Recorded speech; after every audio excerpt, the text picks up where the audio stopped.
بسم الله الرحمن الرحيم. عن أبي الدرداء رضي الله تعالى عنه قال قال رسول الله صلى الله تعالى عليه وسلم: أكثر الصلاة علي يوم الجمعة فإنه مشهود تشهده الملائكة. رواہ ابن ماجہ۔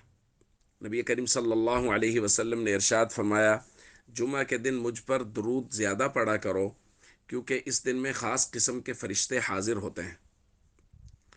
دوستو، شب جمعہ اور جمعہ کے دن درود پاک کی خاص فضیلت وارد ہوئی ہے، اور کچھ ہی دنوں کے بعد ہم جمعہ والے دن درود پاک کی فضیلت کا درس بھیجتے ہیں تاکہ یاد دہانی رہے اور ہم سب لوگ کثرت سے درود پاک پڑھنے والے ہوں، خاص طور پہ شب جمعہ اور جمعہ کے دن۔ ایک روایت میں نبی کریم صلی اللہ علیہ وسلم نے فرمایا: اکثروا من الصلاة علی فی یوم الجمعۃ ولیلۃ الجمعہ، شب جمعہ اور جمعہ کے دن کثرت سے مجھ پہ درود پڑھا کرو۔